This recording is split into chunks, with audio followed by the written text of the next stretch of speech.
आज के सेशन में हम लोग M1 future skill and cyber security में इंट्रोडक्शन टू आईओटी, यहां हमने पिछली बार अपना सेशन जो है वो शुरू किया था और आईओटी का जिक्र किया था।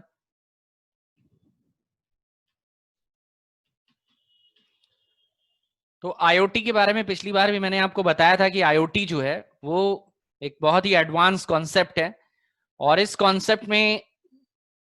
कॉन्सेप्ट का जो फादर है उसको केविन एस्टॉन को कहा जाता है। केविन एस्टॉन, इन्होंने जो है प्रॉक्टर एंड गैम्बल में सबसे पहले इन्होंने एक सेमिनार में पूरी वर्ल्ड को जो है आईओटी टेक्नोलॉजी के बारे में इन्होंने वो सेमिनार दिया था और उन्होंने बताया कि आने वाले समय में ऐसे डिवाइसेस, फिजिकल डिवाइसेस जिनकी फिजिकल कनेक्टिविटी इंटरनेट के साथ की जाएगी, इंटरनेट ऑफ थिंग्स, ऐसा इंटरनेट वस्तुओं का, हर एक चीज का, थिंग माने वस्तुएं या डिवाइसेस, तो डिवाइसेस का इंटरनेट जिसमें हर एक डिवाइस को फिजिकली जो है वो इंटरनेट से कनेक्ट कर दिया जाएगा ताकि वो एक दूसरे से इंटरैक्ट कर सके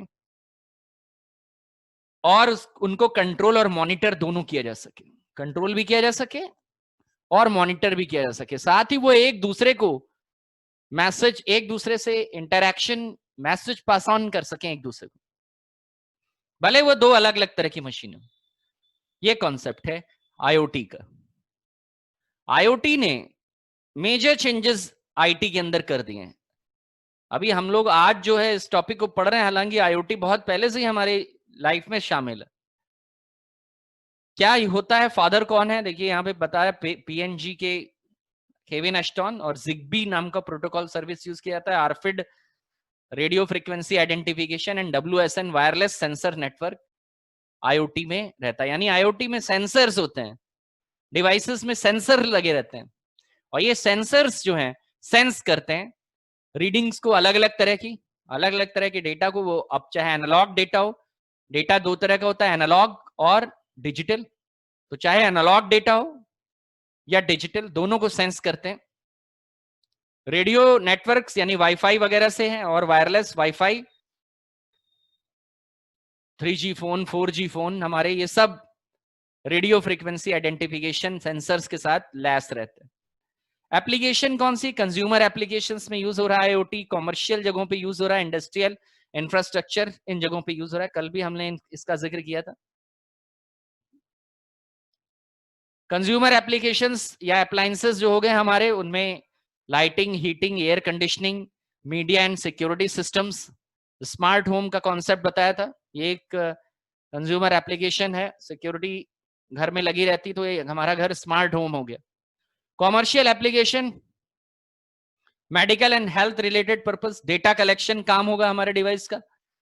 रिसर्च और monitoring, IoT device use to control mechanical, electrical and electronic systems, commercial applications हो गई हमारी। इनमें इन जगहों पे लगा रहेगा, क्या काम करेगा, डेटा कलेक्ट करेगा और रिसर्च और मॉनिटर करके। अब चाहे मेडिकल हॉस्पिटल्स में कुछ हमारे डिवाइस ऐसे लगे होंगे जो पेशेंट्स की हेल्थ को लगातार मॉनिटर करते रहते होंगे और मेडिकली कुछ ना कुछ डेटा कलेक्ट करके डॉक्टर्स को या रिपोर्ट करते होंगे। इस तरह से भी कॉमर्शियल एप्लीकेशंस में आईओटी यूज हो रहा है। सेंसर्स लगे होंगे उनमें, पेशेंट्स के हार्ट बीट को सेंस करते होंगे और उसके बाद रिपोर्टिंग देते होंगे। हमारे कई device consume commercial applications health care related जगहों पे लगे रहते हैं। आपने भी ये इस तरह के डिवाइस हॉस्पिटल्स में लगे हुए देखे होंगे, commercial applications of IoT. Industrial जगहों पे rapid manufacturing of new products, तुरंत नए प्रोडक्ट्स को बनाना, इंटेलिजेंट सिस्टम्स, नए प्रोडक्ट को बनाने में, इंडस्ट्री में मैन्युफैक्चरिंग करने में हेल्प करते हैं आईओटी, वहां पे भी वो इंटरनेट से कनेक्ट होंगे। इंफ्रास्ट्रक्चर एप्लीकेशंस में, कंस्ट्रक्शन कंपनी में, ताकि जल्दी से जल्दी डिसीजन लिया जा सके कि ये काम कब तक होगा। एडवांटेज ऑफ आईओटी डिवाइसेस, देखिए क्या फायदा है आईओटी डिवाइसेस का, बहुत इंपॉर्टेंट टॉपिक है आईओटी का। IoT is very important. Advantage, फायदा, एक नहीं कई हैं। तो एडवांटेजेस ऑफ आईओटी हो गए, एनहेंस डेटा कलेक्शन, आपको बड़ी डिटेल में, एनहेंस माने विस्तृत डेटा कलेक्शन, विस्तृत डेटा कलेक्शन करने के लिए मिलता है, क्योंकि बड़े ही सेंसर्स लगे रहते हैं, जो चीजें इंसान सेंस नहीं कर सकता वहां से डेटा कलेक्ट करके लेके आएगा। तो अब आपके पास क्विकली और साथ में डेटा को प्रोसेस भी करेगा। जहां हम जाना चाहते हैं, जहां जानकारियों के जाना चाहते हो हमारे लिए पॉसिबल नहीं है, वहां की जानकारी को भी निकाल के लेके आएगा और आपको क्विक डिसीजन लेने की क्षमता देगा। ये है एनहेंस डेटा कलेक्शन। आप अगर हॉस्पिटल, अगर मैं इनमें से किसी भी डिपार्टमेंट को देख लूं जहां लगा होगा आईओटी डिवाइस, तो हम हेल्थ केयर सिस्टम को ले लेते हैं। कोई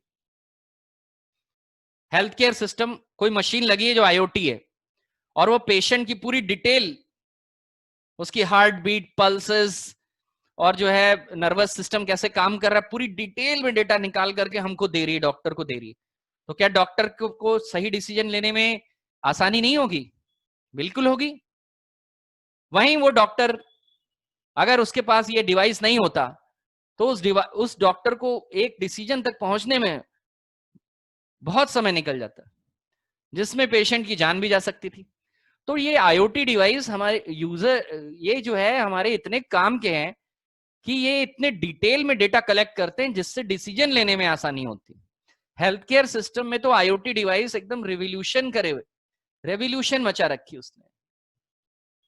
पेशेंट की बारीक से बारीक जानकारी, जो कि डॉक्टर चाहता है वहां तक पहुंचना लेकिन नहीं पहुंच पाता, क्योंकि उसके पास सेंसर्स नहीं होते। हमारे सेंस उतने नहीं होते, उतने ताकतवर नहीं होते जितने मशीनों के हैं, और मशीन उनसे जानकारी निकालती है और आपको देती है quick decision. Communication, IoT allows full transparency and increase machine to machine communication. Full transparency, एकदम पारदर्शी, आपको साफ साफ पता लग रहा है। Increase machine to machine communication, इसके जरिए मशीन का मशीन के साथ कम्युनिकेशन पूर्ण रूप से ट्रांसपेरेंट, ट्रांसपेरेंट जिसमें कोई बात छुपी ना हो, दैट इज ट्रांसपेरेंसी। तो फुल ट्रांसपेरेंसी, साथ ही साथ मशीन को मशीन के साथ कम्युनिकेट करने के लिए आसानी होती है। एक मशीन दूसरे मशीन के साथ बहुत अच्छे तरीके से कम्युनिकेट कर लेती। अब ये ट्रांसपेरेंसी जो बनी है उसकी वजह से डिवाइस जो है एक दूसरे के टच में, एक दूसरे के संपर्क में आ जाते हैं, चाहे वो एक दूसरे के जैसे ना हो। मोबाइल और कंप्यूटर एक दूसरे के जैसे नहीं है, थोड़ा अलग अलग तरह के हैं, लेकिन फिर भी आईओटी रिवॉल्यूशन से उनके बीच में कम्युनिकेशन और ज्यादा हो गया।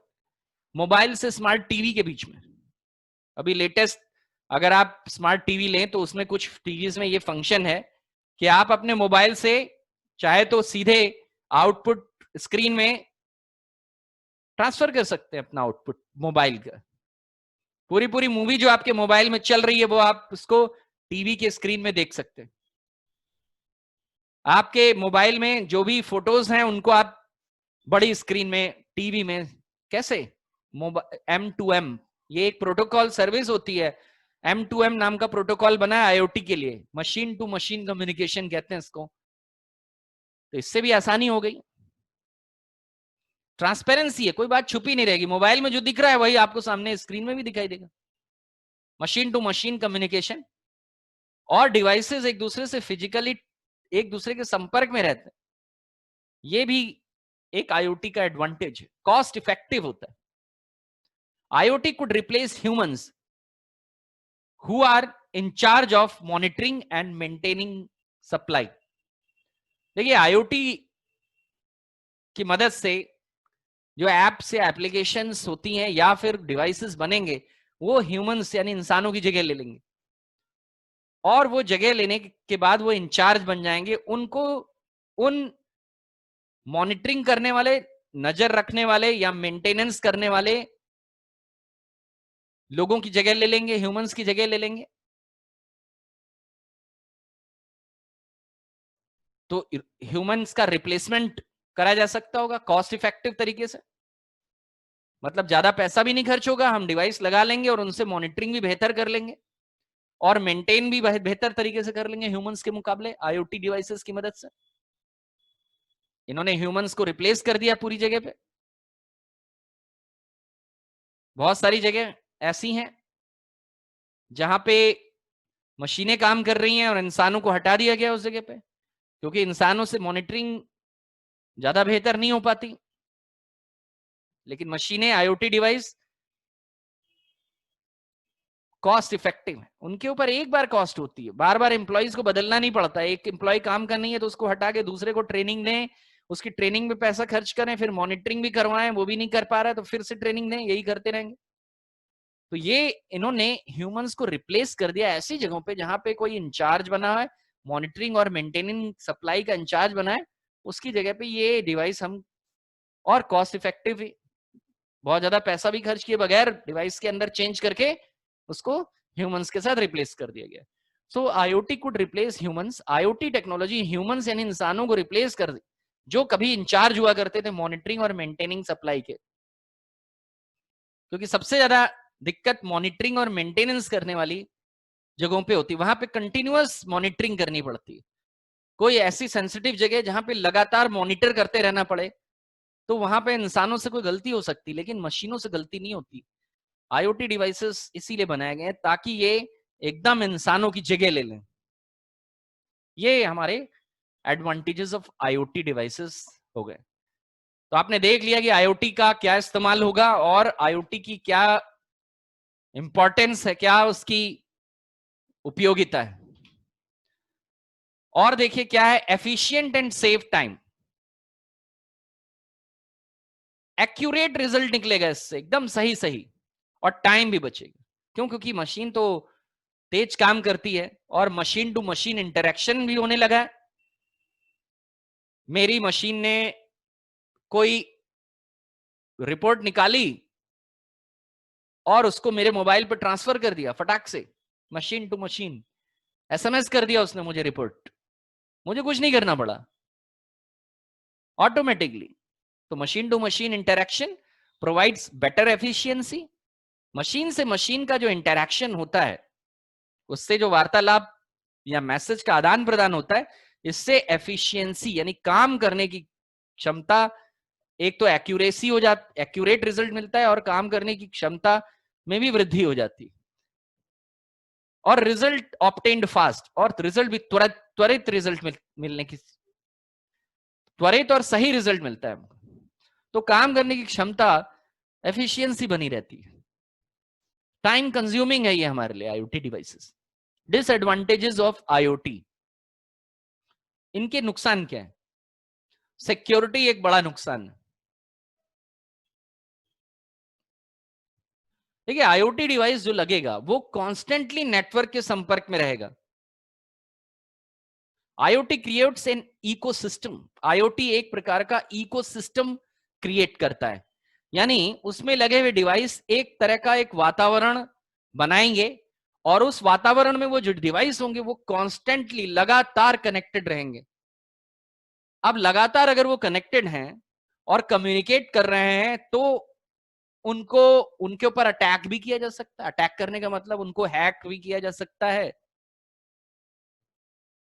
क्योंकि उनको आपने इंटरनेट से कनेक्ट कर दिया है। आपने अपने घर के, मान लीजिए आपके घर का सिक्योरिटी सिस्टम है, वो आपके वेब कैम्स लगे हुए हैं, वो भी एक आईओटी डिवाइसेस होते हैं। वेब कैम भी आईओटी डिवाइसेस की टेक्नोलॉजी में आते हैं, एडवांस वेब कैम, जिनको आप घर से बैठ करके ऑपरेट कर लेते हैं। घर से आपने ऑफिस में अपने वेब कैम्स लगाए हैं और आपने मोबाइल से उसको घर में बैठ करके देख रहे हैं, ऐसा किया जा सकता है। यहां तक कि उनको कंट्रोल भी किया जा सकता है। ऐसे भी वेब कैम्स आते हैं जिनके, जो ऑटोमेटिकली उनका डायरेक्शन भी चेंज किया जा सकता है कमांड देख करके घर से ही। आईओटी डिवाइसेस, आप वो इंटरनेट से कनेक्ट करना पड़ेगा आपको, घर से कैसे मिलेगा? Internet via. अब उसको हैक किया जा सकता है। जो डिवाइस इंटरनेट से लग गया, समझिए उसको एक्सेस किया जा सकता है। इम्पॉसिबल कुछ भी नहीं है दुनिया में, दे आर एक्सेसिबल। तो सिक्योरिटी इश्यू हो गई। आपने इकोसिस्टम लगाया पूरा आईओटी का, एक वातावरण तैयार कर लिया जिसमें डिवाइसेस लगे हुए हैं, सारे के सारे आपके आईओटी डिवाइसेस, और कम्युनिकेट कर रहे हैं ओवर ए नेटवर्क।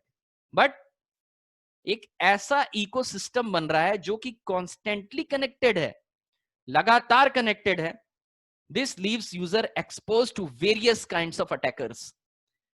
तो इसकी मदद से आपके द्वारा लगाया हुआ जो नेटवर्क है, आपका ही नेटवर्क है, यानी आप ही हुए, यूजर हुए आप उसके, वो अलग अलग तरह के अटैकर्स से के सामने आ जाता है, नजर में आ जाता है, एक्सपोज हो जाता है। वो अलग अलग तरह के हैकर्स और अटैकर्स आपके नेटवर्क के बारे में बड़ी आसानी से जान लेंगे और उसके ऊपर अटैक कर लेंगे। तो सिक्योरिटी बहुत बड़ा इशू है आईओटी डिवाइसेस के, क्योंकि अगर आपने किसी चीज को इंटरनेट से कनेक्ट कर दिया तो समझ लीजिए कि फिर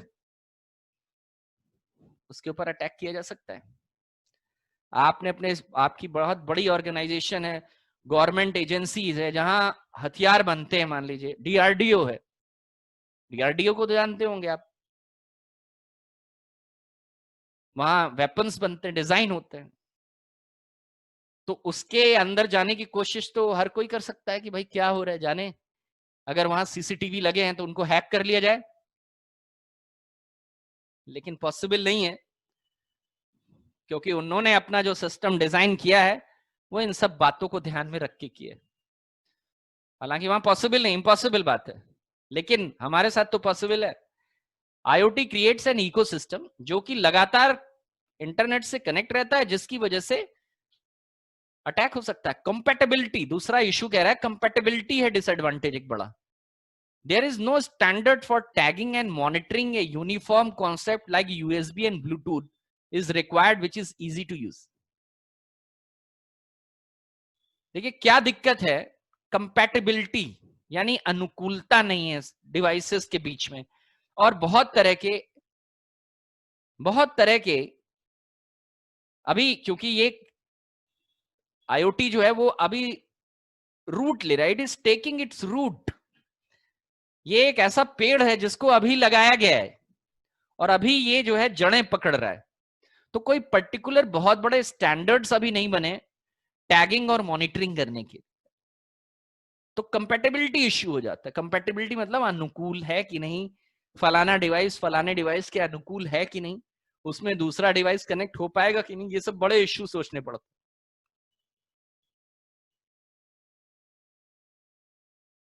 तो कोई पर्टिकुलर स्टैंडर्ड और टैगिंग और मॉनिटरिंग करने के लिए नहीं है, जैसे कि a uniform concept like USB. जैसे कि एक यूनिफॉर्म कॉन्सेप्ट आप समझिए यूएसबी होता है।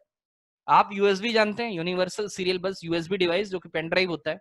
तो यूएसबी एक ऐसा कॉन्सेप्ट है जो कि पूरी दुनिया में आप कोई पेन ड्राइव लेके जाएंगे, अगर मान लीजिए मैंने एक यूएसबी डिवाइस खरीदा, पेन ड्राइव खरीदी इंडिया में, तो ऐसा नहीं है कि यूएस में जाऊंगा तो वहां किसी जगह पे उसको लगा नहीं पाऊंगा, वो वहां पे भी वैसे ही चलती है। इस तरह का अभी आईओटी में डिवाइसेस जो बन रहे हैं उनके बीच में इस तरह का कंपैटिबिलिटी अभी उतनी नहीं हो पाई है। कोई स्टैंडर्ड अभी धीरे धीरे काम चल रहा है, it is taking its root. A uniform concept like USB and Bluetooth is required, which is easy to use. इस तरह की कोई चीज बननी है, जैसे कि यूएसबी है और ब्लूटूथ है, तो वो सब जगह चलते हैं और उनको लगाना भी आसान है। आईओटी डिवाइसेस के साथ ऐसा नहीं है हर जगह, कुछ डिवाइसेस बड़े कॉम्प्लिकेटेड हैं और कंपैटिबल भी नहीं। तो कह रहा है कि इनकी जरूरत है, कि स्टैंडर्ड बनाने की जरूरत है और टैगिंग और मॉनिटरिंग करने की जरूरत है लगातार, जैसा कि अन्य कॉन्सेप्ट में है, यूनिवर्सल कॉन्सेप्ट में है, जैसे कि यूएसबी और ब्लूटूथ में होता है, जिनको लगाना और यूज करना बड़ा आसान होता है। वैसा नहीं है, कंपैटिबिलिटी इश्यू पड़ती है आईओटी डिवाइसेस के बीच। तीसरा है कॉम्प्लेक्सिटी, माने जटिलता। देखिए जटिलता माने जो बड़ा मुश्किल होता है। IoT systems are complex in terms of design. IoT system जो है अगर उनको डिजाइन करना हो तो इस मामले में वो जो है, इस टर्म में वो बड़े जटिल होते हैं। डिप्लॉय करना यानी इंस्टॉल करना, और उनका मेंटेनेंस यानी उनका रखरखाव, ये तीनों बातें जो हैं वो बड़ी कॉम्प्लेक्स हैं आईओटी सिस्टम्स में। क्योंकि एक आईओटी सिस्टम और आईओटी का इकोसिस्टम बनाने में अलग अलग तरह की टेक्नोलॉजीज की जरूरत पड़ती है। और बहुत ही अलग अलग तरह के डिवाइसेस को आपस में कम्युनिकेट कराना ही बहुत बड़ा इश्यू होता है। ये कुछ डिसएडवांटेजेस जो हैं वो आईओटी के सामने आए हैं, लेकिन ऐसा नहीं है कि आईओटी जो है वो ये प्रॉब्लम आई है तो इनको दूर भी किया जाएगा, और ये सब समय के साथ इन कॉन्सेप्ट को अडॉप्ट कर लिया जाएगा और इनकी प्रॉब्लम्स को दूर किया जाएगा। तो हमें पता लग गया कि क्या एडवांटेजेस क्या डिसएडवांटेजेस हैं आईओटी के, और आईओटी किस तरह से फ्यूचर में हमारे यूज के लिए कितनी यूजफुल है और कहाँ यूज हो रही है। ये हमारा आईओटी टॉपिक एक बन गया पूरा। तो आईओटी जो है वो आप अच्छी तरह से तैयार कर लेंगे कि भाई आप जवाब दे सकें, लिख सकें कि आईओटी क्या होता है, उसको कौन कौन सी एप्लीकेशंस हैं आईओटी की, एडवांटेजेस क्या हैं और डिसएडवांटेजेस आईओटी के क्या है। कौन फादर है आईओटी का? Kevin Ashton. कहाँ किया था उन्होंने? प्रॉक्टर एंड गैम्बल में पहली बार उन्होंने इस आईओटी शब्द को क्वाइन किया था। क्वाइन माने लोगों के बीच में उछालना, दैट इज क्वाइनिंग करना। तो वर्ड क्वाइन किए जाते हैं, पहली बार लोगों को पता लगा आईओटी जैसी चीज, तो वो इसीलिए उनको फादर ऑफ आईओटी कहते हैं। प्रोटोकॉल जिग्बी यूज होता है और सेंसर्स आरफिड और डब्ल्यूएसएन, अक्सर वायरलेस डिवाइस होते हैं ये, तो इसलिए इनमें ये वाले रेडियो फ्रीक्वेंसी आइडेंटिफिकेशन आरफिड और डब्ल्यूएसएन यूज किए जाते हैं। कहाँ एप्लीकेशंस भी आपको पता लग गई। अगला टॉपिक है बिग डेटा एनालिटिक्स। सेकंड है बिग डेटा एनालिटिक्स।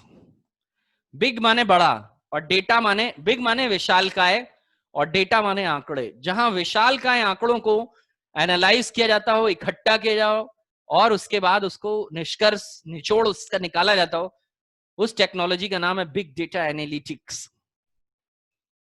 नाम से थोड़ा थोड़ा अंदाजा हो गया होगा कि यहाँ क्या काम किया जाता होगा, या इस टेक्नोलॉजी का मुख्य उद्देश्य क्या है।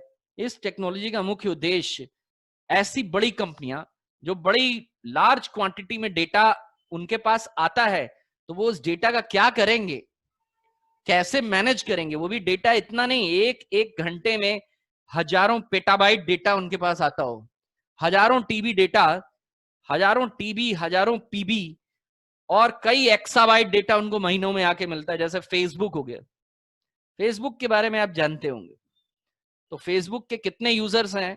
1 बिलियन से भी ज्यादा यूजर्स हैं, और हर यूजर कुछ ना कुछ डेटा यूट्यूब, फेसबुक, ये कोई 10-20 जीबी की हार्ड ड्राइव नहीं लगा के रखे हैं।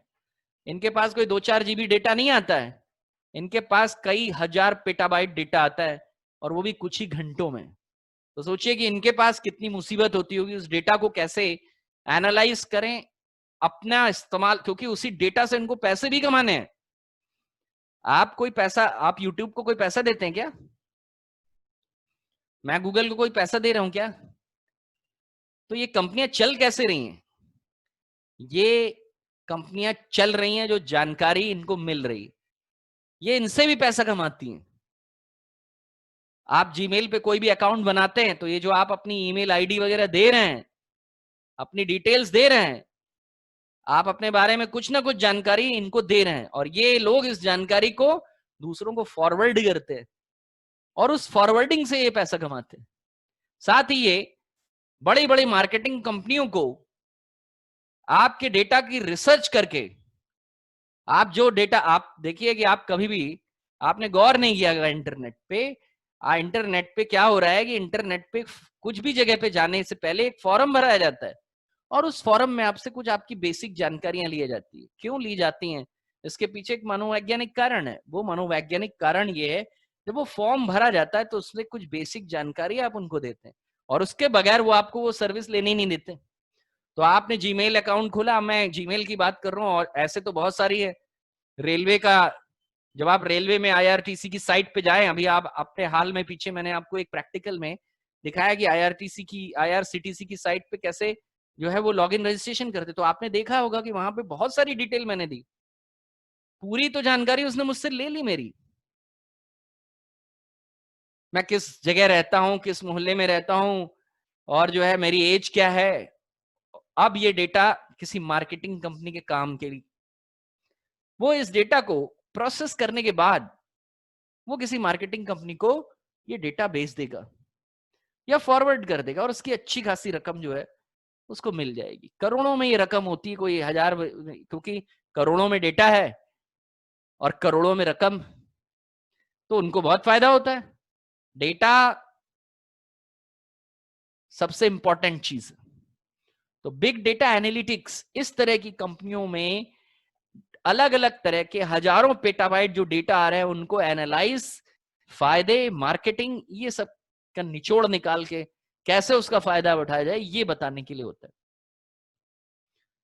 बिग डेटा एनालिटिक्स में कंपनियां जो बड़ी बड़ी हैं वो ये काम कर रही हैं और उन डेटा को जो हम उन्हीं को सप्लाई करते हैं, यहां से जाता है फेसबुक या जीमेल पे, कस्टमर की इंफॉर्मेशन निकालते हैं, दूसरी कंपनियों को देते हैं। फ्लिपकार्ट हो गए, स्नैपडील हो गई, ऑनलाइन कंपनियां जो है, ये सब जानकारी इन लोगों को बेची जाती है। वो लोग फिर अपना उसी हिसाब से अपने ऑफर्स बनाते हैं कि फलाने दिन ये ऑफर रहेगा, फलाने दिन ऑफर, किसको देख करके वो मेरे डेटा को देख के बनाते हैं। The process of big data analytics is the process of converting the large amount of unstructured raw data. Big data एक ऐसा प्रोसेस है, बिग डेटा एनालिटिक्स एक ऐसे प्रोसेस को कहते हैं जिसमें बड़ी भारी मात्रा में जो रॉ डेटा होता है, रॉ डेटा मतलब उसको कच्चा मटेरियल होता है, वो हमारे लिए किसी काम का नहीं, लेकिन उनके लिए बहुत बड़ी वैल्यू रखता है, क्योंकि वो इसको प्रोसेस करने वाले हैं अपने बिग डेटा एप्स के अंदर डाल के। एप्लीकेशंस होती हैं बिग डेटा की, हडूप हो गया, ये हडूप एक एप्लीकेशन है, ऐप है जिसमें यही सब डिसीजन लिए जाते हैं। तो वो अनस्ट्रक्चर्ड रॉ डेटा को लार्ज अमाउंट में कन्वर्ट करती हैं, रिट्रीव फ्रॉम डिफरेंट सोर्सेस, जो उनको अलग अलग सोर्सेस से मिला होता है, to a data product, convert करती हैं किसमें, एक ऐसे डेटा प्रोडक्ट में जो कि यूजफुल होता है फॉर एन ऑर्गेनाइजेशन, जो किसी ऑर्गेनाइजेशन, अब वो रॉ डेटा आपसे लेती हैं, उसको प्रोसेस करती हैं, जो कि उन्होंने विभिन्न सोर्सेस से लिया होता है, और उसके बाद आए हुए उस भारी मात्रा के डेटा को इस लायक बनाती हैं कि उसको कोई यूज कर सके, कोई ऑर्गेनाइजेशन। देखिए ऑर्गेनाइजेशन के पास इतना टाइम नहीं है वो डेटा प्रोसेस करे, ऑर्गेनाइजेशन डेटा कलेक्ट करने का काम नहीं करेगी, वो इन लोगों से कहेगी भैया हमको डेटा दे दो, हमें कॉलिंग करनी है, हमको मार्केटिंग करनी है, डेटा दे दो। तो फटाक से फेसबुक, आपने कई बार अखबारों में पढ़ा होगा फेसबुक ने फलाना रिकॉर्ड लीक कर दिया, ये सब यही काम हो रहा है। उसी के ही तहत वो डेटा बनता है और उसको ऑर्गेनाइजेशंस को, दूसरी ऑर्गेनाइजेशन को यूजफुल बना के बेच दिया जाता है। स्मार्टफोन यूजर्स की फ्लिपकार्ट ने, मान लीजिए टेक एन एग्जांपल, फ्लिपकार्ट ने ये तय किया कि भाई ऐसा है कि अगले अगले महीने सेल किस तारीख को डाली जाए, तो उसके लिए फटाक से निकाला और डिसीजन लिया और उसमें कस्टमर्स निकाल करके एक तय किया कि क्या कितने तरह के कस्टमर्स आ रहे हैं, उनका क्या एज ग्रुप है, क्या चॉइस है, क्योंकि उसमें बहुत सारी चॉइसेस भरनी पड़ती हैं। जो सर्वे का डेटा होता है, सिर्फ डेटा इतना ही है नहीं है, सर्वे भी होता है। कई कई बार बीच में इंटरनेट में सर्वे का डेटा आता है, उसमें आप भरते हैं ये फलाना मेरी एज इतनी है, मेरा ये, यहीं से ही ये सब डेटा बिग डेटा एनालिटिक्स वाली कंपनियां जो है वो डेटा प्रोडक्ट को यूज करती हैं और यूजफुल बनाती हैं, और उसके बाद दूसरी कंपनियों को बना के वो ऑर्गेनाइजेशन को हैंड ओवर कर देती। ये है बिग डेटा एनालिटिक्स। इसमें क्या होता है कि बड़ी भारी मात्रा में रॉ डेटा को निकाला जाता है अलग अलग सोर्सेस से, और उसको यूजफुल बना के किसी ऑर्गेनाइजेशन के लिए उसको बना के यूजफुल किया जाता है, यूजफुल बनने लायक ताकि यूज किया जा सके, कन्वर्ट किया जाता है। इस काम को कहते हैं big data analytics. Flipkart, Snapdeal, online companies getting customer information from Facebook और जीमेल।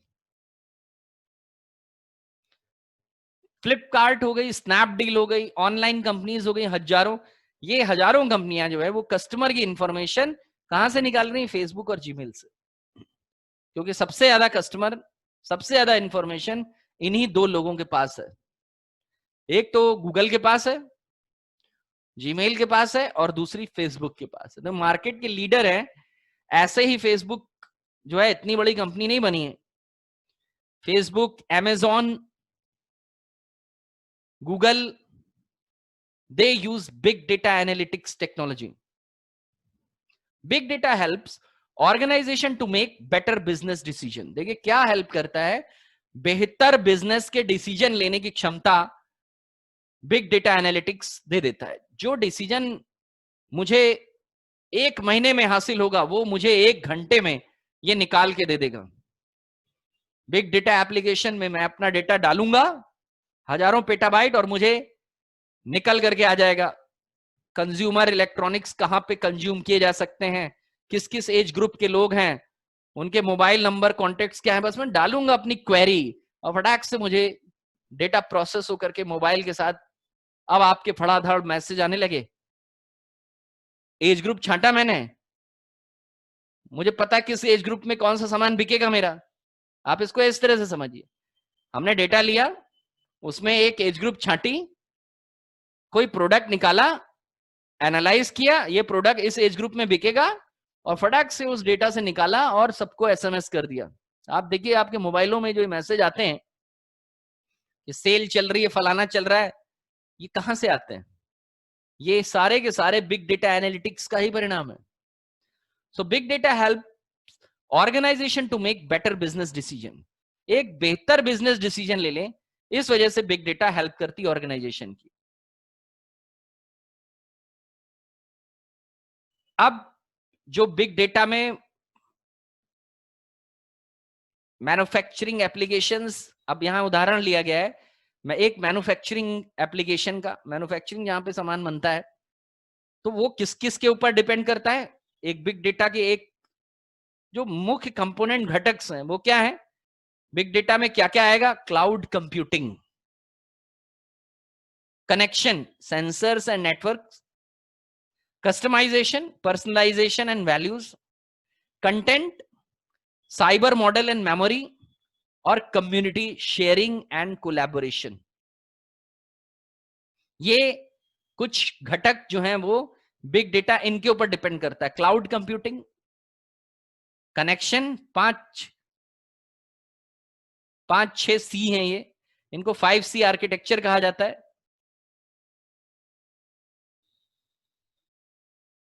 और इन 5C आर्किटेक्चर के ये कंपोनेंट, क्लाउड यूज होता है बिग डेटा में, कनेक्शंस, कस्टमाइजेशन होता है, कंटेंट यूज किए जाते हैं, साइबर मॉडल एंड मेमोरी, और कम्युनिटी शेयरिंग एंड कोलैबोरेशन।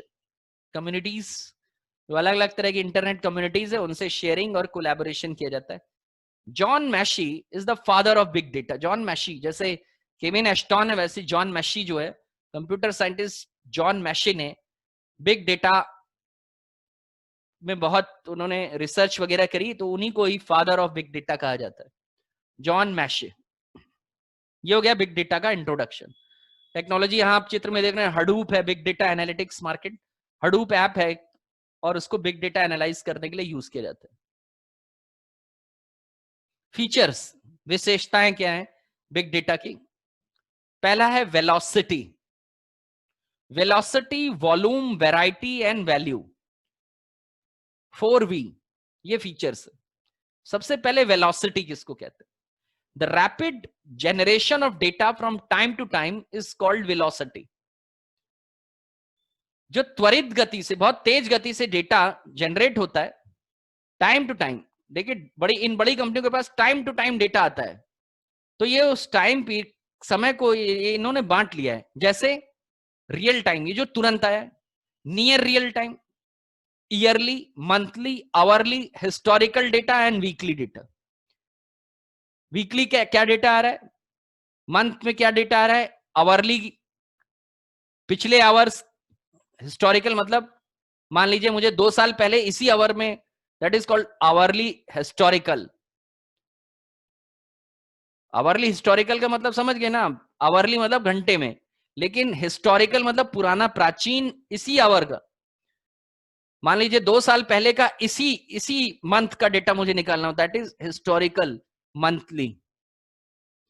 अब वो हिस्टोरिकल किसी भी साल का हो सकता है, जो भी बोला जाए, क्योंकि इनके पास तो डेटा, सारा डेटा रहता है, और ये पुराने डेटा को भी जाने नहीं देते हैं, सब कुछ बचा के रखते हैं, सब कुछ बेच देते हैं, ये जो बड़ी कंपनीज हैं। तो वेलोसिटी, ये एक टर्म यूज होता है बिग डेटा में। दूसरा है वॉल्यूम, वॉल्यूम माने मात्रा, volume means storage capacity, collection of large amount of data records in petabyte.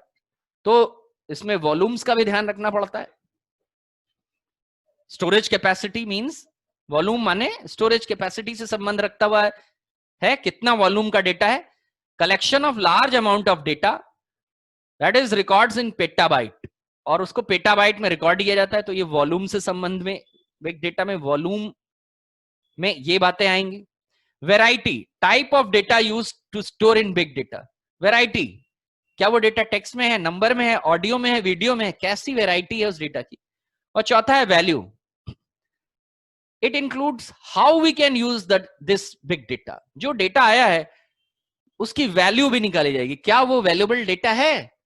अगर वो वैल्यूएबल डेटा नहीं होगा तो फिर कंपनी जो है, जो बिग डेटा एनालाइज करेगी, वो उसको अपने पास से हटा देगी।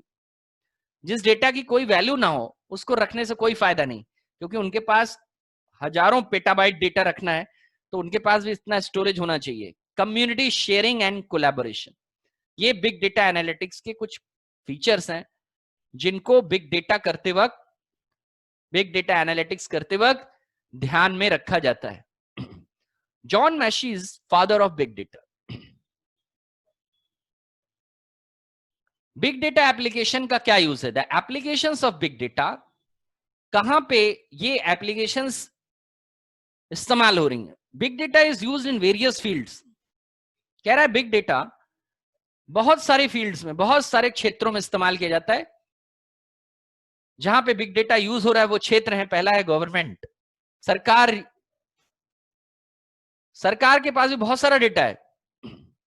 Big data analytics application can enable government and public sector organization to offer effective services and respond more quickly and accurately.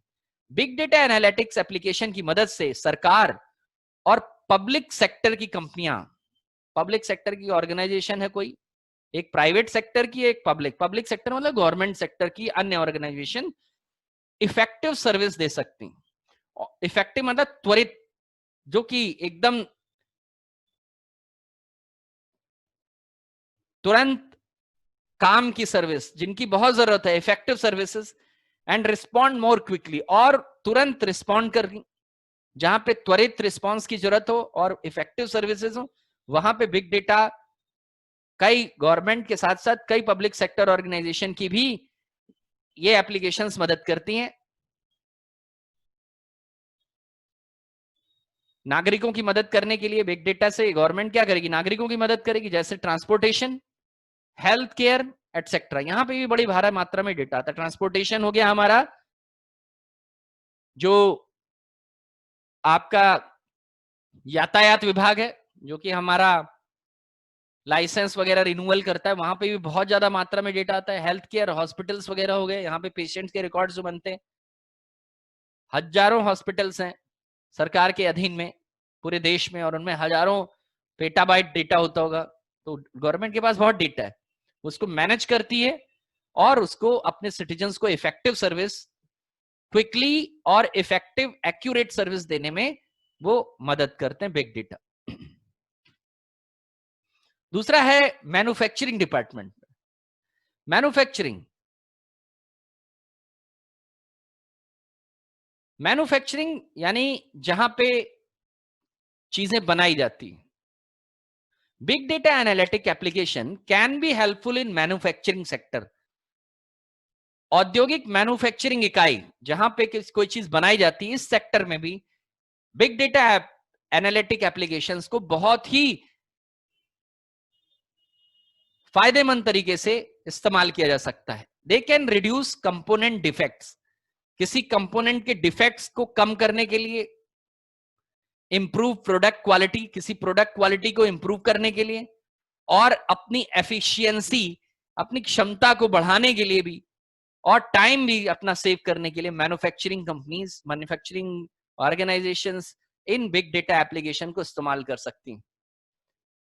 हमें फीडबैक अच्छा मिल सकता है, प्रोडक्ट की क्वालिटी बढ़ाने में हमारी मदद मिल सकती है, और अपनी एफिशिएंसी और टाइम सेविंग करने के लिए मैन्युफैक्चरिंग यूनिट को या मैन्युफैक्चरिंग इकाइयों को मदद मिल सकती है बिग डेटा से।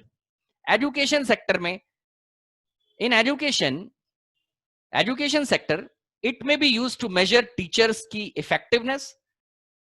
हजारों सरकार के अधीन में हजारों की तादाद में स्कूल होंगे, उन टीचर्स का अगर कंप्यूटराइज सब कुछ होता तो उन टीचर की सारी जानकारी जो है वो इकट्ठा की जा सकती होगी। स्टूडेंट और मॉनिटर, अगर सारा, अब जितने भी सरकारी डिपार्टमेंट होते वहां सारा काम कंप्यूटराइज होता तो टीचर की इफेक्टिवनेस, स्टूडेंट की मॉनिटरिंग सिस्टम और एबिलिटी इन एग्जाम जो है वो उनको जो है वो एक साथ टेस्ट निकाल करके वो मॉनिटर की जा सकती। In education it may be used to measure teachers effectiveness to ensure a good performance. Education sector में इसके इस्तेमाल से, इस बिग डेटा के इस्तेमाल से टीचर की इफेक्टिवनेस, वो कितना इफेक्टिव है, कितना वो काम कर रहा है और उसकी परफॉर्मेंस क्या है, इसको भी मेजर यानी मापा जा सकता है। सिस्टम कैन मॉनिटर, साथ ही बिग डेटा सिस्टम जो है वो स्टूडेंट्स की भी इंडिविजुअल परफॉर्मेंस और उनकी एबिलिटी एग्जाम में बढ़िया करने की, इनको भी मॉनिटर कर सकता है। एजुकेशन सेक्टर में भी बिग डेटा को इस तरह से इस्तेमाल किया जा सकता है। Health care, big data analytics has helped health care improve by providing personalized medicine, clinical risks to provide better services to citizens. In personalized healthcare system को improve करके बढ़िया सर्विस देने के लिए सिटीजन्स को यूज किया जा सकता है हेल्थ केयर सिस्टम में भी बिग डेटा। दैट्स ऑल, ये सेशन यहीं पे समाप्त हो रहा है और सेकेंड सेशन में अभी थोड़ी देर में हम लोग मिलते हैं। इसके आगे की बात सेकेंड सेशन में प्रीवियस सेशन का ही टॉपिक जो है वो आगे कैरी फॉरवर्ड कर रहे हैं। पिछले सेशन में हमने बिग डेटा और उसके डिफरेंट एप्लीकेशंस का इंट्रोडक्शन देखा था कि कैसे डिफरेंट बिग डेटा एप्लीकेशंस हमारे डिफरेंट कॉर्नर्स में फैली हैं और उनको डिफरेंट डिपार्टमेंट्स में किस तरह से, लाइफ के डिफरेंट डिपार्टमेंट्स में कैसे यूज किया जा रहा है। तो हमने मैन्युफैक्चरिंग में देखा कि कंपोनेंट की किसी पार्ट की खराबी और डिफेक्ट्स को कम किया जा सकता है, improve product quality, increase efficiency, time saving किया जा सकता है मैन्युफैक्चरिंग यूनिट में। इसको इस्तेमाल करके फीडबैक लेकर के आप बेटर प्रोडक्ट्स बना सकते हैं। इसका भी डेटा फीडबैक, आपने कंज्यूमर्स के लाखों कंज्यूमर्स का डेटा रख करके उसका फीडबैक निकाल करके अपनी प्रोडक्ट क्वालिटी बढ़ा ली। तो मैन्युफैक्चरिंग सेक्टर में भी बिग डेटा बहुत ही अच्छा काम कर रहा है। एजुकेशन सेक्टर में ये काम इफेक्टिव तरीके से किया जा सकता है। स्टूडेंट की performance as well as teacher की परफॉर्मेंस को मॉनिटर किया जा सकता है जिससे बेहतर रिजल्ट मिलेगा। हेल्थ केयर सिस्टम में बेहतर रिजल्ट के लिए बिग डेटा कैसे हेल्प करता है। पर्सनल मेडिसिन, पर्सनलाइज मेडिसिन, जो व्यक्ति अपनी पूरे हॉस्पिटल के रिकॉर्ड्स, पेशेंट्स के रिकॉर्ड्स को मेंटेन कर रहा है बिग डेटा, तो उस व्यक्ति को जो भी पर्सनल मेडिसिन उस पर्टिकुलर पेशेंट को दी जा रही है, साथ ही क्लिनिकल रिस्क, इन सब जैसे विषयों के ऊपर भी जानकारी लेकर के इकट्ठा की जा सकती है। तो पर्सनलाइज मेडिसिन, क्लिनिकल रिस्क वगैरह ये सब इंप्रूव करने के लिए इस हेल्थ केयर सिस्टम में इन दो तीन विषयों में और इनसे संबंधित अन्य जो हेल्थ केयर सिस्टम में जो फैक्टर्स हैं उनको इंप्रूव किया जा सकता है ताकि बेहतर सर्विसेज जो है वो सिटीजन्स को दी जा सके। नागरिकों को बेहतर सुविधा देने के लिए बहुत सारे हेल्थ केयर सिस्टम के जो बहुत सारे डिफरेंट सेक्शंस हैं उनको इंप्रूव किया जा सकता है। इंश्योरेंस सेक्टर, इंश्योरेंस सेक्टर में भी, इंश्योरेंस माने बीमा, बीमा सेक्टर में भी using big data insurance company started collecting data. Insurance कंपनियां भी बिग डेटा की मदद से, इंश्योरेंस कंपनियां भी डेटा को कलेक्ट करना शुरू कर चुकी on the basis of persons health, on the basis of their purchasing capacity, cloth size etcetera. ये वो निर्णय लेती कैसी हैं और ये पॉलिसीज जो आती हैं वो आती किस आधार पे हैं, किस तरह की परचेजिंग आप कर रहे हैं, आपकी परचेजिंग कैपेसिटी क्या है, आपका क्लोथ साइज आप क्या परचेस कर रहे हैं। देखिए बड़ी बड़ी गहरी बात है, आपका क्लोथ साइज क्या है, आप किस तरह के कपड़े साइज के कपड़े लेते हैं, उससे भी डेटा निकाल करके इंश्योरेंस सेक्टर जो है वो जान जाएगा कि आपका वजन बढ़ा हुआ है, इसका मतलब हार्ट पेशेंट है। इस तरह के डेटा को निकालने के बाद मोटापा बढ़ रहा है, ये बढ़ रहा है, वो बढ़ रहा है, कितनी एज है आपकी, क्या आप परचेजिंग कर रहे हैं, कितने पैसे की कैपेसिटी की परचेजिंग कर रहे हैं, उसी हिसाब से प्लान बना करके उसने दे दिया कि आपकी परचेजिंग कैपेसिटी लाखों में है, दैट मीन्स आप अमीर आदमी हैं, और तुरंत इंश्योरेंस प्लान बन करके तैयार हो गया कि भाई इतने पैसे का इंश्योरेंस प्लान ये बना के तैयार करो। ये इस तरह से इंश्योरेंस सेक्टर को भी उन्होंने भी इस तरह से डेटा कलेक्ट करके यूज करना चालू कर दिया। और आप देखते हैं आपके पास भी मोबाइल पे कई तरह के, अगर आप देखें भले ही आप इंश्योरेंस ना कराते हो लेकिन कोई ना कोई एडवर्टाइजमेंट जो है वो आपके लिए भी आता रहेगा। कैसे पता लग रहा है उसको, जो परचेजिंग आप कर रहे हैं, जो क्लोथ साइज आप ले रहे हैं, देखिए इतनी बारीक बात को भी मॉनिटर किया जा रहा है, आप कौन से क्लोथ साइज लेते हैं, उसका साइज क्या है, आपकी माप क्या है, उसी साइज के आधार पे वो जान जाते हैं कि आपको किस तरह का इंश्योरेंस चाहिए, आपका हेल्थ स्टेटस क्या है। इस बेसिस पे इंश्योरेंस सेक्टर इस तरह से बिग डेटा उनको हेल्प कर रहे हैं। ये हो गया बिग डेटा हमारा। बिग डेटा का टॉपिक कंप्लीट होता है तो बिग डेटा में इतने फैक्टर्स जो हैं वो ध्यान में रखने। एक तो बिग डेटा है क्या, उसमें कौन से वो किस किस बातों के ऊपर डिपेंड करता है, करेक्टरिस्टिक्स क्या है, और कहां कौन कौन सी एप्लीकेशन है बिग डेटा की जहां पे बिग डेटा यूज किया जा रहा है।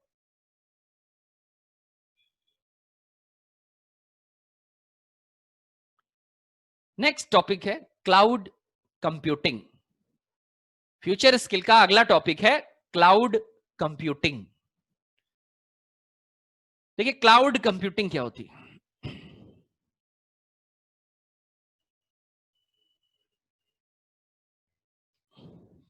क्या होता है क्लाउड कंप्यूटिंग, इसको कई बार सुना है हम लोगों ने। क्लाउड कंप्यूटिंग एक ऐसा नेटवर्क है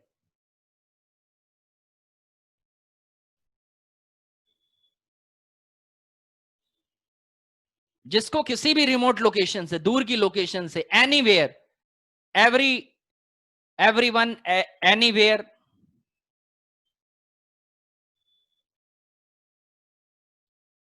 उन सर्विसेज का फायदा उठाया जा सकता हो, ऐसे एक नेटवर्क को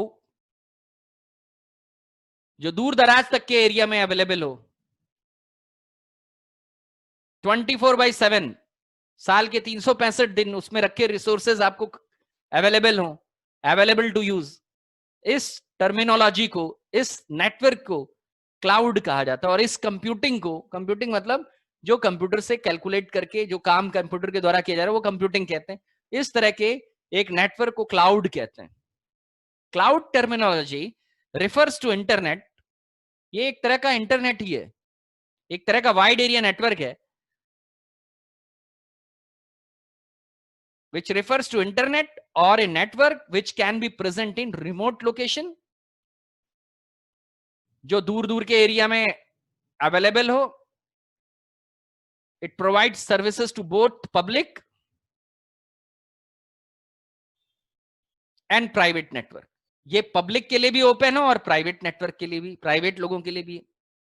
इस तरह की online data storage, infrastructure and application facilities देने वाली सर्विस क्लाउड कंप्यूटिंग के अंदर आती है। क्लाउड कंप्यूटिंग का मतलब है एक ऐसा नेटवर्क जिसमें रखे रिसोर्सेज, स्टोरेज रिसोर्सेज, इंफ्रास्ट्रक्चर जो भी रखा हो, कंप्यूटर ही क्यों ना रखा हो, वो दूर दूर तक, रिमोट लोकेशंस तक भी अवेलेबल हो हमेशा। साथ ही पब्लिकली भी अवेलेबल हो और हो सकता है प्राइवेटली अवेलेबल हो। इस तरह के कंप्यूटिंग या इस तरह के नेटवर्क कंप्यूटिंग करने वाले नेटवर्क को क्लाउड कहा जाता है। क्लाउड में होने वाले कंप्यूटिंग को, ऑपरेशंस को क्लाउड कंप्यूटिंग का कहते हैं हम लोग। एक ऐसा नेटवर्क जो हर एक के लिए, अब अगर आपके लिए बना है पब्लिक, क्योंकि क्लाउड जो है पब्लिक और प्राइवेट और हाइब्रिड 3 प्रकार का होता है। तो अगर वो पब्लिक क्लाउड है, पब्लिक क्लाउड जिसमें आप अपनी सर्विसेज को यूटिलाइज कर लीजिए, उसके अंदर जो चाहे वो रख लीजिए, यूज कर लीजिए, पब्लिकली अवेलेबल हो पब्लिक क्लाउड, प्राइवेटली अवेलेबल हो प्राइवेट क्लाउड, लेकिन अवेलेबल हर जगह से हो। उसके लिए ऐसा नहीं हो कि ऐसा नेटवर्क है जो गांव में नहीं आता है, बेसमेंट में चले गए वहां नहीं आ रहा है, ऐसा कुछ नहीं होगा। दुनिया के किसी भी कॉर्नर से आप उस नेटवर्क को एक्सेस कर सकते हो, उसको कहते हैं क्लाउड। ये एक तरह का इंटरनेट होता है, एक तरह का नेटवर्क है, और इसमें कहीं से भी, रिमोट लोकेशन में भी ये अवेलेबल रहता है यूज करने के लिए। घर से भी बैठ करके आप क्लाउड में मौजूद रिसोर्सेस को इस्तेमाल कर सकते हैं।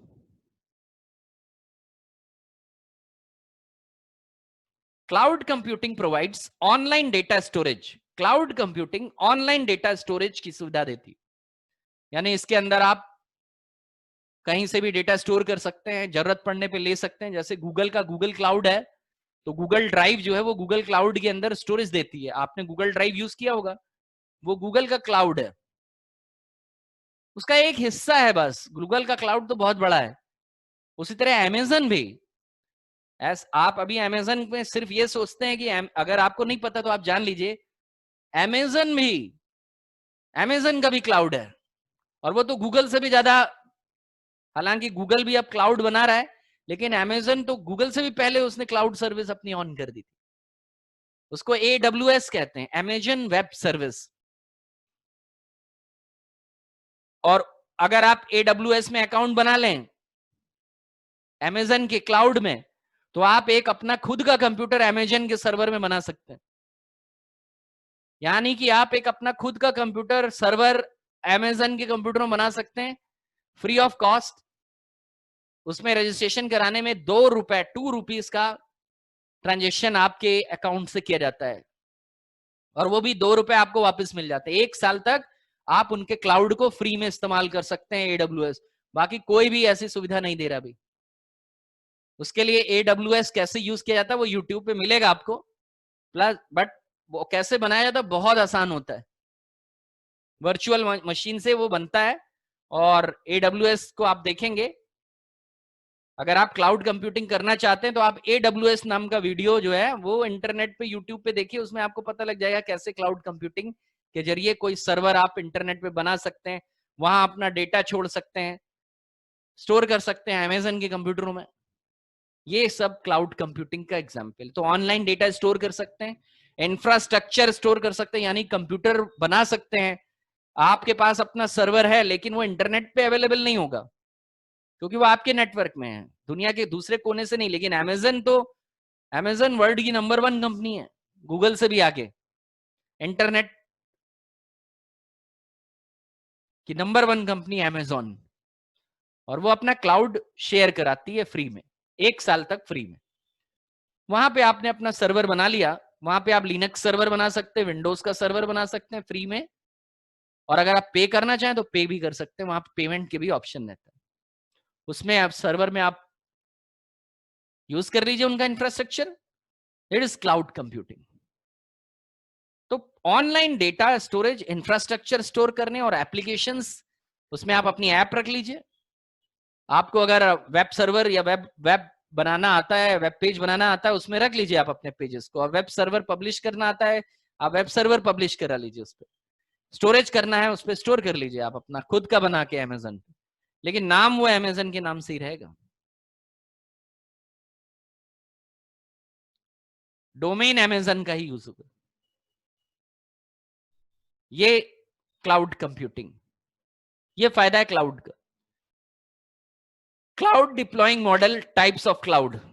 देखिए यहां पे आप देख रहे हैं कि एक ऐसा क्लाउड, एक ऐसा क्लाउड नेटवर्क बना है जिसमें मोबाइल को भी कनेक्ट किया जा सकता है, एप्लीकेशंस भी, डेटाबेस भी मिली है, स्टोरेज करने की भी सुविधा है, सर्वर भी है, सब पूरा नेटवर्क बन के क्लाउड बन गया। अब ये प्राइवेट, पब्लिक और हाइब्रिड जो दोनों को मिले, प्राइवेट केवल प्राइवेट लोगों को देना चाहें तो प्राइवेट, और पब्लिक सबको देना चाहें, अब ये डिपेंड करता है एक्सेस उसका कैसे दिया गया है। प्राइवेट क्लाउड किसको कहते हैं? प्राइवेट माने it delivers their services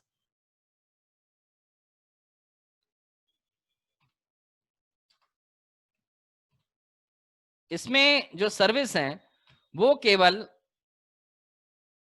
केवल पर्टिकुलर लोगों को ही मिलेंगी। प्राइवेट का मतलब ही होता है व्यक्तिगत। It delivers their services from a business data center to internal user, केवल अपने इंटरनल लोगों को ही देंगी। Private cloud is secure and allows services to be accessible within the organization, केवल कंपनी के एम्प्लॉइज और ऑर्गेनाइजेशन के लोग ही उसको इस्तेमाल कर पाएंगे, that is private cloud. Company ने अपना, माइक्रोसॉफ्ट ने अपना क्लाउड बनाया है अपने कर्मचारियों के केवल इस्तेमाल के लिए। अब माइक्रोसॉफ्ट के employee, Microsoft is a multinational company, Microsoft की हजारों ब्रांचेस हैं और दुनिया के कोने कोने में।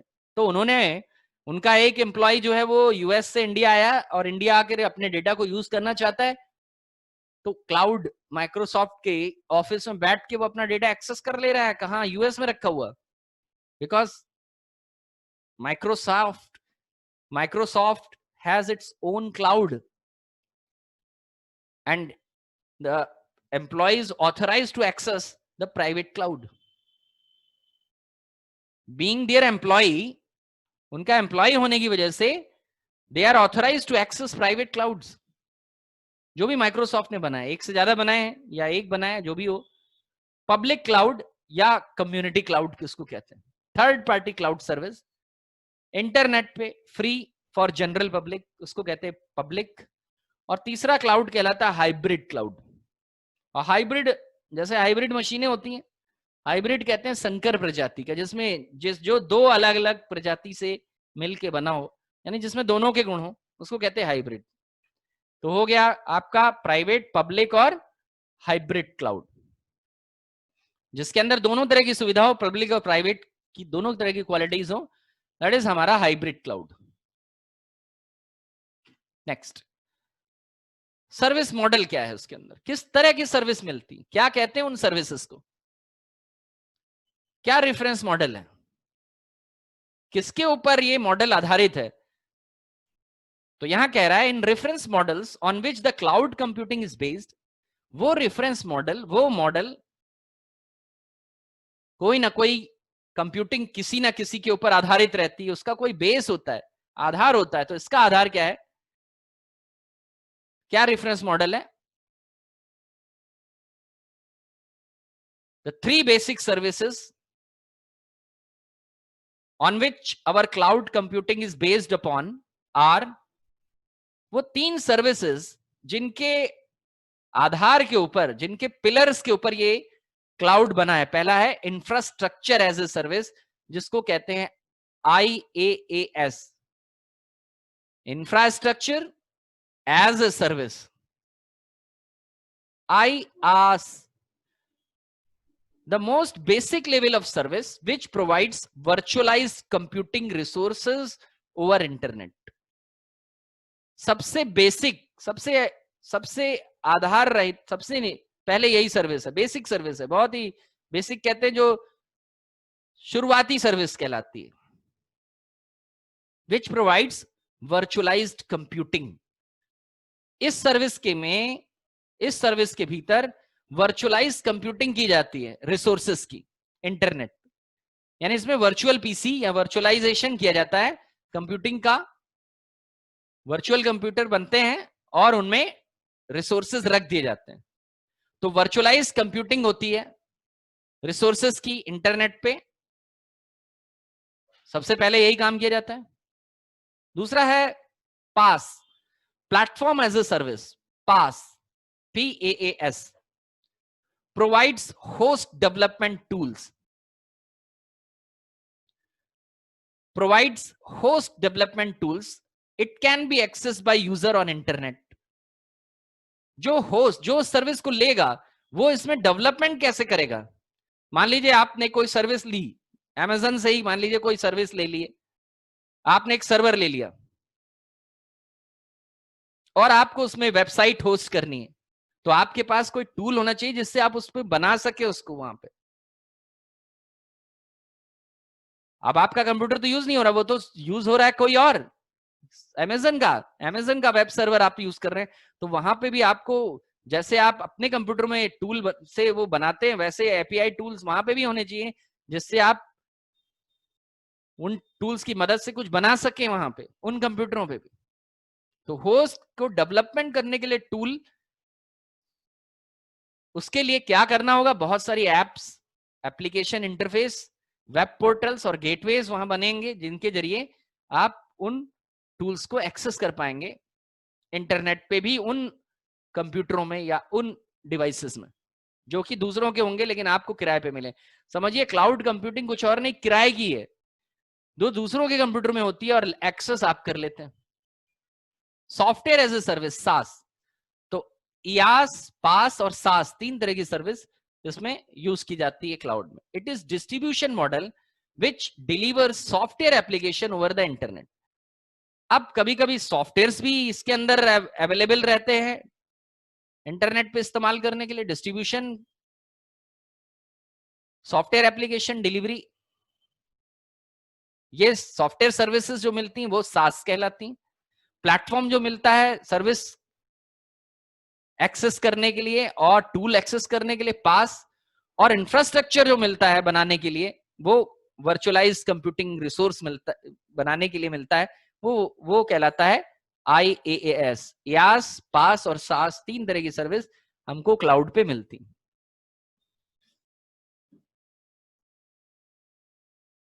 सॉफ्टवेयर हमें दूसरों को देने हो या डिस्ट्रीब्यूट करने हो, डिस्ट्रीब्यूटेड कंप्यूटिंग करनी हो, तो ये सब यही सास के अंदर आता है, ये सॉफ्टवेयर एज ए सर्विस।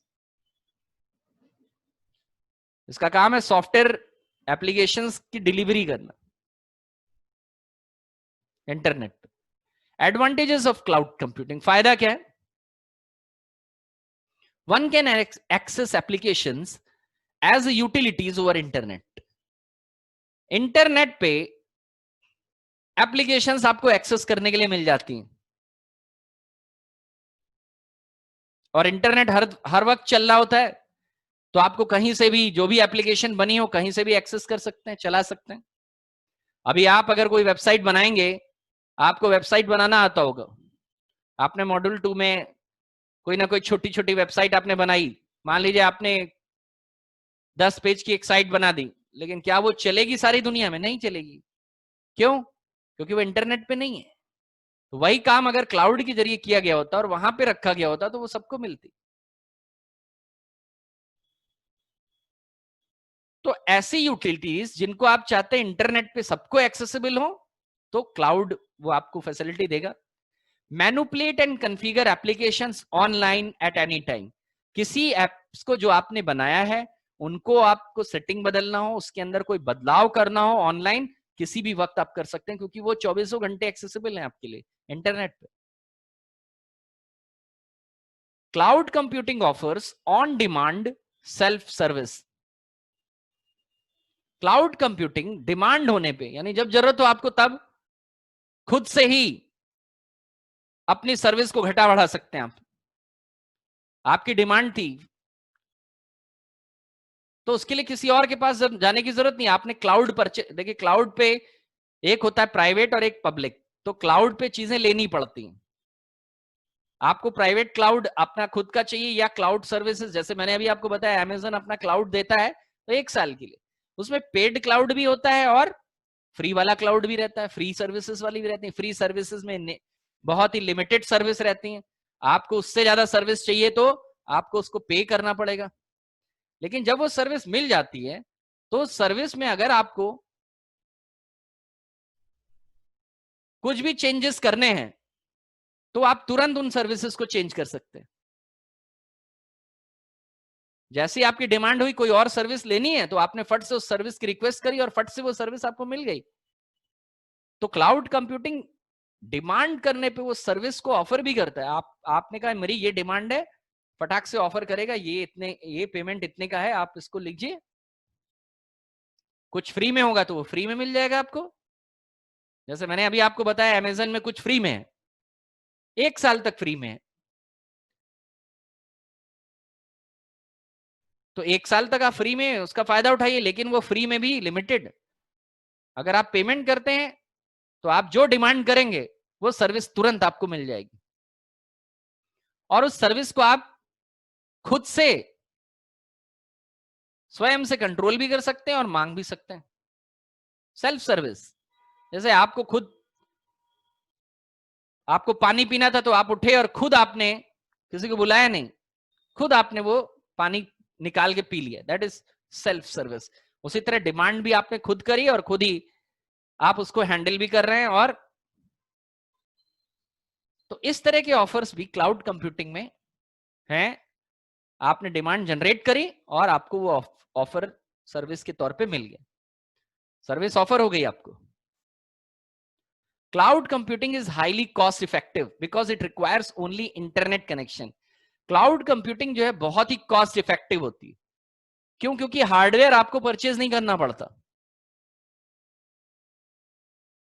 हमने अमेजन से क्लाउड हायर कर लिया, इस क्लाउड में सर्वर्स होंगे, ऑपरेटिंग सिस्टम्स होंगे, मशीनें होंगी, एप्लीकेशंस होंगी। हमने एक तेज गति का सर्वर जो है पैसा देके हायर कर लिया, परचेज कर लिया अमेजन से अकाउंट बना के, और उस पर अपनी एप्स भी रख ली। अब अगर वही सर्वर अगर मुझे खरीदना पड़ता तो उसकी कॉस्ट मुझे बहुत ज्यादा लगती और उसको मेंटेन भी करना पड़ता। क्लाउड कंप्यूटिंग की एक और खासियत है, सारा मेंटेनेंस का काम जो है वो दूसरे लोग करेंगे। तो अमेजन के सर्वर की देखभाल अमेजन करता है, मेरे को तो मिल गया, उसका मेंटेनेंस का खर्चा भी नहीं देना पड़ेगा, वेरी कॉस्ट इफेक्टिव है। इसीलिए आने वाले समय में क्लाउड कंप्यूटिंग का बहुत जोर रहेगा इंटरनेट पे। क्लाउड कैसे बनाए जाते हैं? अगर आप किसी प्राइवेट कंपनी में या किसी मल्टीनेशनल कंपनी में जाते हैं तो वहां पे खुद के सर्वर नहीं होंगे, वो क्लाउड पे वो सर्वर लेते हैं। अमेजन से ले लिया, जैसे किराए पे मकान ले लिया, मकान नहीं बना सकते, किराए के मकान में रह रहे हैं, तो रहे तो मकान में ही रहे, हाईली कॉस्ट इफेक्टिव, मकान बनाने का पैसा नहीं खर्च कर रहे हैं, cost effective, because it requires only internet connection. अब उस क्लाउड से जुड़ने के लिए आपको क्या करना पड़ेगा? बस इंटरनेट कनेक्शन चाहिए होगा, उसका पैसा और जो क्लाउड आपने किराए पे लिया है उसका खर्चा। वरना वही सर्वर अगर मैं इंटरनेट से, मान लीजिए मैंने एक अमेजन पे क्लाउड लिया, मैंने क्लाउड फ्री में लिया और उसमें जो ऑफर मिलता है उसमें आप मेमोरी लगा सकते। मान लीजिए मैंने एक सर्वर लिया और उस पे जो है लाइनेक्स पड़ा हुआ है सर्वर पे, वो मैंने मशीन 1 GB की ले ली, उधार ले ली अमेजन से। अमेजन मैंने बोला अभी आपको कि 1 साल तक अपनी सर्विसेज और अपना इंफ्रास्ट्रक्चर उधार दे सकता है, तो मैंने उससे ले लिया। मैंने 1 GB का एक सर्वर जो है वो उधार ले लिया अमेजन से, तो वो कॉस्ट इफेक्टिव हो गया क्योंकि वो फ्री में है और 1 साल तक मुझे फ्री में अवेलेबल है through out the world. Cost effective हुआ कि नहीं? लेकिन उससे कनेक्ट करने के लिए मुझे इंटरनेट चाहिए होगा, बस इंटरनेट का खर्चा आपको उठाना पड़ेगा। तो हाईली कॉस्ट इफेक्टिव होती है cloud computing. Characteristics of cloud computing, क्या विशेषता है क्लाउड कंप्यूटिंग की? देयर आर 4 की करेक्टरिस्टिक्स ऑफ क्लाउड कंप्यूटिंग। पहला,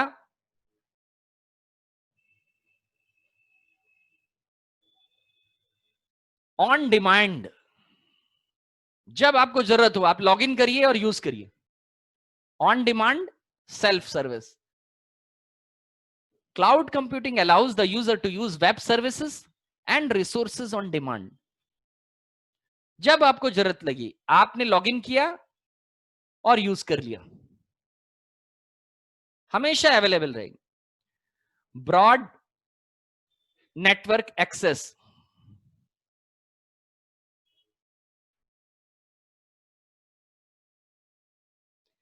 any time anywhere.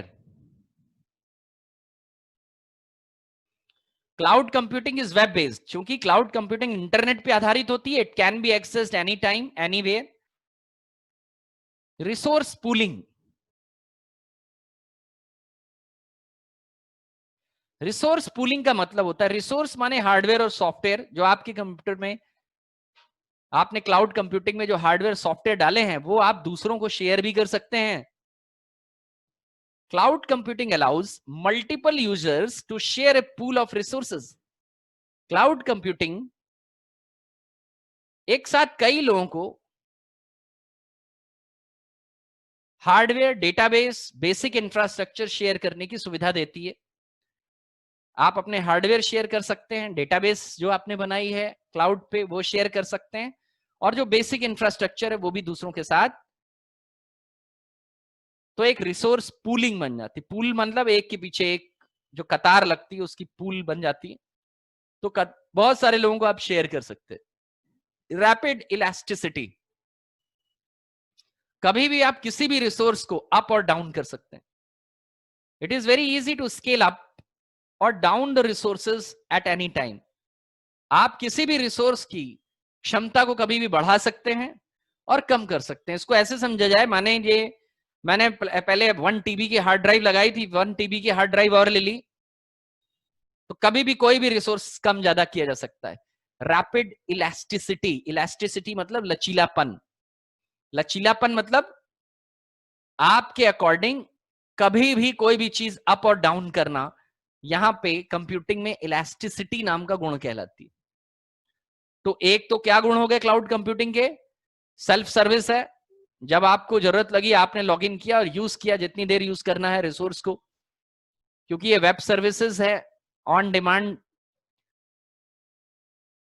Broad network access है, कहीं से भी एक्सेस हो जाएगा, web based, any time. Resource pooling कर सकते हैं आप अपने इस क्लाउड में जो भी बनाया है हार्डवेयर, डेटाबेस और बेसिक इंफ्रास्ट्रक्चर आपने बना रखा है, वो दूसरों को, पूल ऑफ पीपल, एक साथ बहुत सारे लोगों को रिसोर्सेस को शेयर करा सकते हैं। और इलास्टिसिटी है उसमें, लचीलापन है, कभी भी आप किसी भी रिसोर्स को घटा बढ़ा सकते हैं एनी टाइम। ये हो गया आपका क्लाउड कंप्यूटिंग कि क्लाउड कंप्यूटिंग के क्या गुण है, कितने प्रकार का क्लाउड होता है और कितने क्लाउड मॉडल हैं, यस, पास, सैस, क्या फर्क है इनके बीच में वो भी मैंने आपको बता दिया। और साथ ही हमारी क्लाउड कंप्यूटिंग की क्या विशेषताएं क्लाउड को यूज करने पे हमको मिलती। अगला टॉपिक है वर्चुअल रियलिटी। वर्चुअल रियलिटी जिसको हम लोग VR के नाम से जानते हैं। VR इसका शॉर्ट नेम है, VR कहते हैं इसको। वर्चुअल रियलिटी, देखिए वर्चुअल कहते हैं जिसको, जिसका आभास होता हो लेकिन आंख से नजर ना आता हो। जैसे हवा है, तो हवा आंख से नजर नहीं आती लेकिन होती है। आप पंखे के आगे बैठेंगे तो आपको उसका एहसास हो जाएगा। तो एक ऐसा कंप्यूटिंग एनवायरनमेंट, एक ऐसा वातावरण जहां पे चीजें वास्तविक तो नहीं है लेकिन लगे एकदम वास्तविक, that is virtual reality. Virtual reality का जो सबसे बड़ा गुण है वो ये है कि इसमें एक ऐसा आर्टिफिशियल यानी कृत्रिम एनवायरनमेंट बनाया जाता है जो हो ही नहीं सकता, पॉसिबल ही नहीं है, लेकिन उसको पॉसिबल दिखाया जाता है और आपको लगेगा भी ये पॉसिबल है। That is virtual reality. It is through the help of virtual reality. तो जो मूवीज हम लोग देखते हैं या वीडियो गेमिंग का एनवायरनमेंट देखते हैं, उसमें जो एनवायरनमेंट होता है वो रियल थोड़ी ना होता है। अगर आप पबजी खेल रहे हैं तो वो रियल एनवायरनमेंट थोड़ी नहीं, वो एक वर्चुअल एनवायरनमेंट बनाया गया है with the help of applications, softwares. तो virtual reality is an artificial environment, एक तरह का कृत्रिम एनवायरनमेंट है that is created with software and presented to the user in such a way that the user believe and accept it as a real. आपको इतना वास्तविक environment, एक काल्पनिक चीज का वास्तविक एनवायरनमेंट बना के दिया जाएगा वर्चुअल रियलिटी में, जिससे कि वो आपको वास्तविक नजर आएगी, है वो काल्पनिक। इस तरह की टेक्नोलॉजी को वर्चुअल रियलिटी कहते हैं। एक तरह का कृत्रिम एनवायरनमेंट जो कि सॉफ्टवेयर की मदद से बनाया जाएगा और वो यूजर के चारों तरफ रहेगा, दिखेगा उसको, और वो उसको रियल मानेगा। On a computer, virtual reality is primarily experienced through 2 of the 5 senses. Virtual reality को सेंस करने के लिए कंप्यूटिंग में केवल अपने 2 सेंसेस का इस्तेमाल किया जाएगा। एक तो साइट यानी नजर, और दूसरी साउंड। नजर और साउंड, इन दोनों सेंसेस का इस्तेमाल वर्चुअल रियलिटी में किया जाता है। आप फिल्म देखते हैं, अगर हमने फिल्म में डायनासोर्स देखे, डायनासोर की फिल्म देखते हैं, या तो आप उसमें डायनासोर हमारे सचमुच में थोड़ी ना, लेकिन वो इतने वर्चुअल रियलिटी से उनको इतना ओरिजिनल बनाया जाता है कि वो हमें ओरिजिनल लगने लगता है। फिल्मों में आपने वीआर टेक्नोलॉजी को यूज किया, देखा वर्चुअल रियलिटी का इस्तेमाल। वीडियो गेम्स में वर्चुअल रियलिटी का इस्तेमाल करके गेम डिजाइन किए जाते हैं। तो वर्चुअल रियलिटी का वीडियो गेमिंग में और फिल्म्स एंड मूवीज में बहुत इस्तेमाल किया जाता है। इस टेक्नोलॉजी को वीआर कहते हैं। और ये हमारे 5 जो सेंसेस हैं, जिनको हम 5 इंद्रियां कहते हैं अपनी, उनमें से सिर्फ आंख, नजर और साउंड यानी आवाज सुन करके इसको हम ग्रहण करते हैं। इसकी साइट और साउंड से वर्चुअल रियलिटी का ताल्लुक है। Applications of VR in manufacturing. Application, इसको अप्लाई कहां किया गया? मैन्युफैक्चरिंग में किस तरह से ये हमारे फायदे करता है? वर्चुअल रियलिटी ट्रेनिंग देने का काम। देखिए, वर्चुअल रियलिटी यानी सिमुलेशन, सिमुलेटर्स, ट्रेनिंग देने के लिए ट्रेनिंग सिमुलेटर्स होते हैं। एग्जाम देने से पहले ट्रेनिंग सिमुलेटर बनाया जाता है वीआर एनवायरनमेंट में, वो एग्जैक्ट एनवायरनमेंट क्रिएट करेगा। तो ट्रेनिंग में इस्तेमाल किया जाता है वीआर, और इससे बहुत फायदे हैं। जब एक when working environment is transformed into VR, जब एक काम करने का एनवायरनमेंट एक वर्चुअल एनवायरनमेंट में बदल दिया जाता है, so organisation can provide their employ with real surroundings. आपने कोई एम्प्लॉय रखा, आपने कुछ एम्प्लॉयज रखे, और आपको उनको रियल मशीन की बजाय एक ट्रेनिंग मैनुअल जो कि वर्चुअल है उस पर बिठा दिया। इससे आप अपने एम्प्लॉय की काम करने की क्षमता बढ़ा सकते हैं, ताकि उसको रियल एनवायरनमेंट और रियल सराउंडिंग्स का पहले से ही पता हो जाए। The training given by the VR elements, VR, अब इस वर्चुअल रियलिटी ऐप में जो ट्रेनिंग दी है, इट एलिमिनेट्स डिस्ट्रैक्शन। अगर काम करने के दौरान कोई डिस्ट्रैक्शन होता है, वो किसी और बात से उसका दिमाग भटकता है, तो वो दूर हो जाएगा। हमने इतनी वीआर वर्चुअल रियल एक सिमुलेटर प्रोग्राम ट्रेनिंग दे के बनाया है अपने एम्प्लॉइज को, तो वो रियल एनवायरनमेंट से पूरी तरह से वाकिफ हो जाएगा और वो ज्यादा फोकस अपने काम पे कर सकेगा, क्योंकि उसको चीजें पता है। Training given by the VR, जो वीआर एनवायरनमेंट में यानी वर्चुअल रियल एनवायरनमेंट में जो ट्रेनिंग मिली है उसको, वो डिस्ट्रैक्शन जो एम्प्लॉइज का हो जाता है, डिस्ट्रैक्शन मतलब भटक जाना, काम करते करते एम्प्लॉइज कभी कभी भटक जाता है उसका ध्यान, वो गलतियां उससे नहीं होंगी। मान लीजिए कोई ऐसा काम है, किसी ऐसी जगह काम करना है जहां पे जरा सी भी गलती बहुत ज्यादा नुकसानदेह हो सकती है, तो हमने उन लोगों को पहले ओरिजिनल मशीनों पे बैठाने की बजाय एक सिमुलेटर मशीनों में या ट्रेनिंग देने वाली वीआर ट्रेनिंग देने वाली मशीनों में उनको बैठा के काम करवाया, ताकि वो रियल सराउंडिंग्स, जो वास्तविक सराउंडिंग्स है, वास्तविक एनवायरनमेंट है, उसको उनका आदी हो जाए सराउंडिंग्स के। तो employee could focus on work, उनका डिस्ट्रैक्शन कंट्रोल हो जाएगा। वीआर से जो ट्रेनिंग मिली है उससे उनका डिस्ट्रैक्शन पूरी तरह से चला जाएगा। जो वो डिस्ट्रैक्ट हो जाते थे, भटक जाते थे, उनका दिमाग या गलती हो जाती थी, वो डिस्ट्रैक्शन जो है एम्प्लॉइज का हट जाएगा और they could focus on work, वो अपने काम में ज्यादा ध्यान देंगे, उनसे ज्यादा बेहतर काम होगा, क्योंकि उनको पता है कहां पे डिस्ट्रैक्शन हो सकता है, कहां ध्यान भटक सकता है। तो ट्रेनिंग में हमने अपने एम्प्लॉइज को इस तरह से ट्रेन कर दिया कि उनको ज्यादा बेटर ट्रेनिंग मिले और वो ज्यादा बेटर फोकस कर सके अपने वर्क पे। तो ट्रेनिंग में वीआर हमारी हेल्प करेगा।